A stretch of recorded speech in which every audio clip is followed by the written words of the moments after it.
प्रतापगिरी में नक्सली स्मारक को किया गया ध्वस्त। शिवराज सिंह चौहान संबोधन दे रहे हैं, सुनते हैं। तो हिंदी और हिंदुस्तान का सम्मान सारे जगत में, सारी दुनिया में बढ़ता है। मुझे भी मुख्यमंत्री रहते विदेशों में जाना,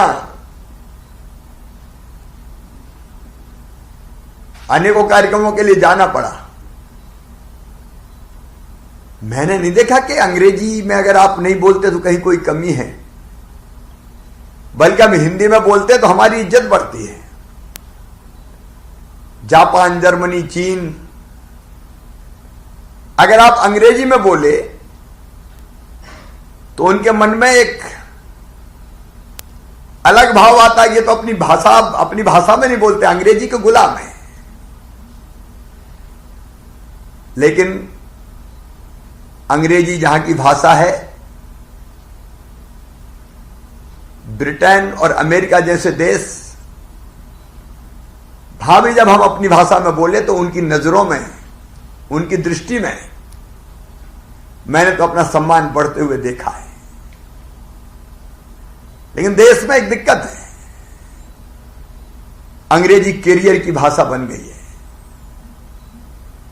उसने एक प्रचलन सा चल पड़ा है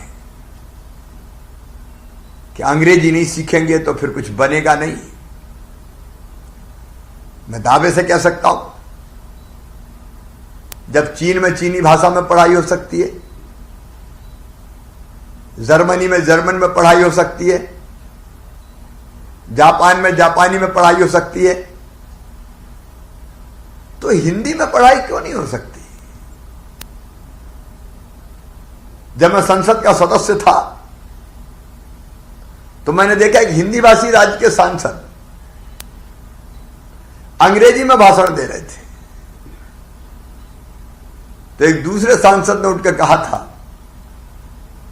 कि अंग्रेजी में भाषण देके जरा अपने चुनाव क्षेत्र से जीत के आओ, तब हम जाने। यह जबरदस्ती एक प्रतिष्ठा का विषय बना लिया गया है।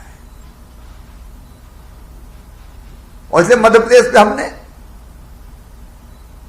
अपनी मातृभाषा में, हिंदी भाषा में, राष्ट्रभाषा में कैसे पढ़ाई सब विषयों की हो, इसका प्रयोग प्रारंभ किया। और उसी के लिए हिंदी विश्वविद्यालय की स्थापना हुई। और हिंदी विश्वविद्यालय का नाम भी सीधे अटल जी के नाम पर रखकर हिंदी के प्रति जो उनके मन में स्नेह भी था और आदर भी था, उस भाव का आदर किया। यह महज एक कर्मकांड नहीं था विश्वविद्यालय की स्थापना,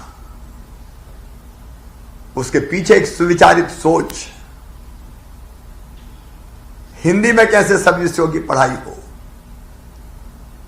मैं जब भी ग्रामीण क्षेत्रों में जाता हूं,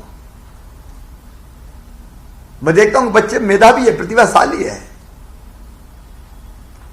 क्षमता की कोई कमी नहीं है, बुद्धि की कमी नहीं, प्रतिभा की कमी नहीं, लेकिन कई बार अंग्रेजी नहीं आती उतनी अच्छी, तो मन में एक हीन भावना सी आती है। देखिए, अपनी मातृभाषा में अगर हम शिक्षा प्राप्त करें तो ज्यादा गहराई से, अच्छे ढंग से